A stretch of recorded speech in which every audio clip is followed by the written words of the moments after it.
When I came back from US, like I left it for good, I was probably an exception. I mean, only a handful of Indians used to come back to India at that point of time. But the situation is changing drastically today in 2025. LinkedIn is filled of posts where Indians are posting that they are leaving US for good, returning to India, or moving to some other country to explore some other kind of opportunities. So, what is going on?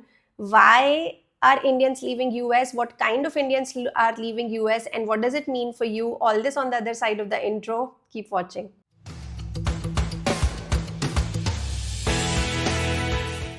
Hey guys, welcome back to the channel. This is Nishtha from Scholar Strategy and 24 North Star. Hope 2026 is treating you great.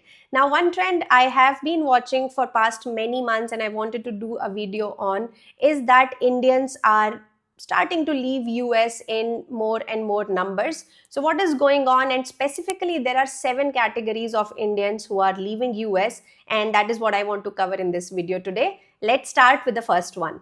And the first group is students who could not find a job and their OPT expired. Now, every international student knows that the clock starts ticking the day they graduate. You have 12 months of OPT, maybe 36 if you are on a STEM course. 2025 saw the lowest entry level hiring in a decade across tech, consulting, and analytics. LinkedIn's own US workforce report showed persistent negative hiring growth across software and IT in last 12 months. This meant that thousands of students were applying for jobs, but they were not getting any job offers. And when your OPT timer hits zero, there is nothing left to do because no job means no valid status, means you have no choice anymore. So, this group is not leaving America per se, simply that their time is up now. Second group is the students who had a job but employer is not filing for H1B. Now, this is the quite tragedy nobody's actually posting about. Imagine joining a job in 2024 when your employer promised to file a H1B for you, and suddenly 2025 brings all this negative news with it. Trump is pressurizing companies to hire locally. Suddenly, those employers are going back on their words and deciding not to file the H1B anymore. And Reddit is full of such stories. For example, this guy who did a marketing degree found a job in July 2024. The company promised that they would file for H1B, and he was lucky enough to actually get picked in the 2025 lottery as well.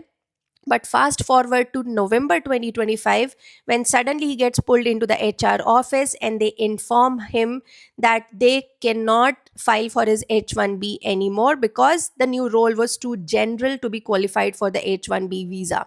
Now, the reasons can vary. They are giving all sort of excuses, and honestly, it's not their fault.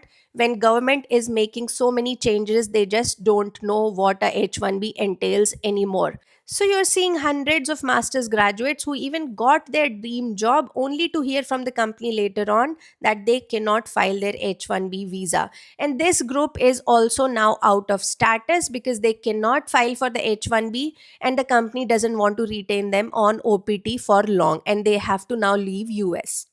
Third is the students who had a willing to sponsor employer but could not get through the lottery.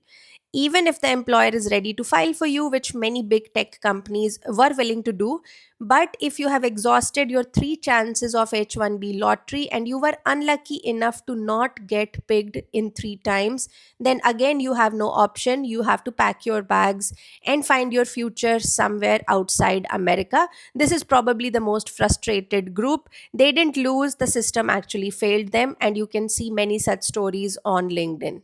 Fourth group is the laid off employees. For a US citizen, a layoff is simply a financial event. But if you are on a visa, it's a ticking time bomb. If you lose your job, you have only 60 days to get interviews, get a job offer, get that role approval, get HR and legal clearance, and file your new paperwork, all before your clock runs out. In 2025, when the tech layoff wave grew higher and higher, Thousands of H-1B workers were laid off. They hit this wall. Some were even senior engineers, some had US born kids, some had mortgages.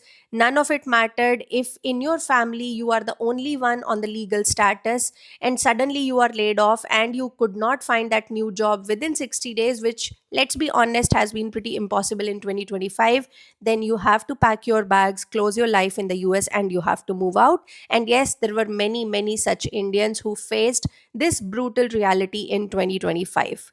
Fifth is the group of families who are stuck in the green card queue.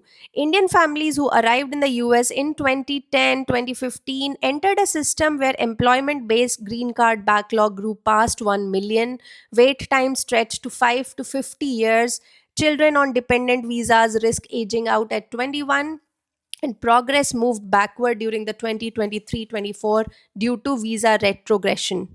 This is the group of people who raised their kids from kindergarten to high school in the US, and then they realized that they might be forced to leave the country they grew up in because their parents' place in the green card queue has not moved. This is the group that is simply tired of waiting and they want a more stable life for them and their families, and some of them are now moving out.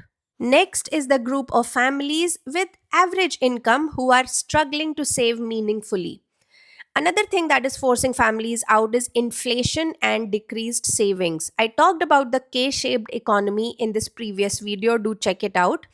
As I discussed there, people earning less than $100,000 per year are actually having a tough time living comfortably, forget saving anything in the US right now. I know about Indians who went to US in early 2000s. They were able to own a home 6 to 9 years down the line and even send money back to their parents. They had the opportunity to create generational wealth. That was the American dream that everybody chased. However, people who are now graduating and starting to work in the US after 2022 are struggling to save meaningfully. Let's look at some numbers. Between 2021 to 2024, rents in the major cities have shot up by 25 to 40%. Childcare costs crossed $1,500 to $2,000 per month. Groceries rose 20% or more, especially because of Trump's tariff. Healthcare has become more unpredictable.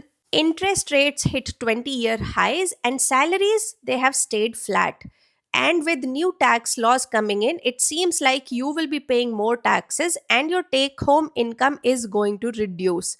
So, a two income Indian immigrant family earning 160 to $200,000 sounds rich in India, but in the US, they are barely surviving in a major metro city. This is a big shift, and I know many families, especially single earner families, who are contemplating whether it makes sense to stay back when they are not saving as much and have no green card security. And the last group, this one is interesting. These are just families who simply want to go back to India, to their home.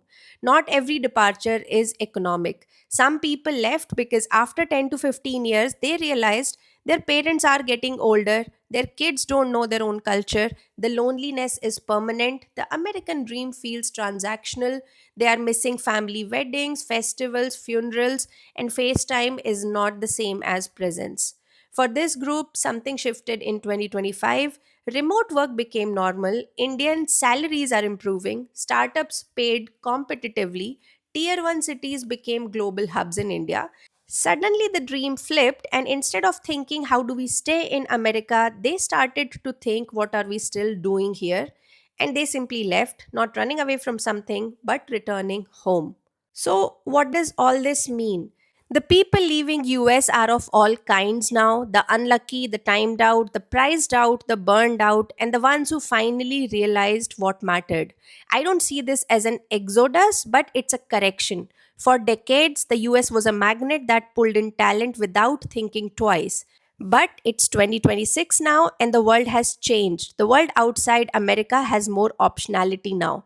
And the immigration math that once felt inevitable no longer feels worth it. So people are doing what they always do, exploring options and betting on something that feels reachable. I see the trend will continue at least until harsh immigration policies continue in the US. It could be just 2 to 3 years under Trump, or it could be slightly longer until next correction happens. Time will tell. What you want to do is check your options and decide accordingly. I will keep creating more videos to keep you well informed. For now, it's bye bye, and once again, happy 2026 to you all. Take care, stay safe.